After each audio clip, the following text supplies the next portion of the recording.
ఏమంటే భక్తి కలిగి ఉండటం వల్ల కలిగే మేలు ఇంకోటి చెప్పమంటారా?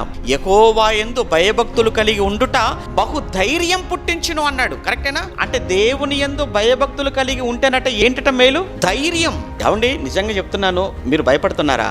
మీరు దేనికైనా భయపడుతున్నారంటే ఒకటే గుర్తు ఏంటంటే మీకు దేవుడు పట్ల మీకు భయము భక్తి లేదని అర్థం, అంతే, అంతకుమించి ఇంకేం లేదు. విషయం చెప్తాను, నిజంగా భక్తి ఎంత ధైర్యాన్ని మనలో కలిగిస్తుందో చెప్పడానికి ఒక ఎగ్జాంపుల్ చెప్పమంటారా? దానియేలు తీసుకుని వెళ్ళి సింహ బోన్లో వేశారు. విచిత్రం ఏంటంటే బోన్లో వేయించిన దర్యావేషున్నాడు రాజు, దర్యావేషు భయపడిపోతున్నాడు, వేయించిన రాజు భయపడిపోతున్నాడు. కానీ దానియేలు మాత్రం ధైర్యంగా ఉన్నాడు. తెల్లవారేసరికి రాజు పరిగెత్తుకుంటూ వచ్చేసాడు సింహ బోను దగ్గరకు. వచ్చేసి దానియేలు దానియేలు అని పిలుస్తారు. ఆయనకు భయం అవుతుంది. ఎవరికి భయం అవుతుంది?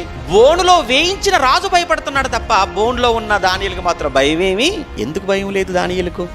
అదండి, రాజును నమ్ముకోలేదు ఆయన.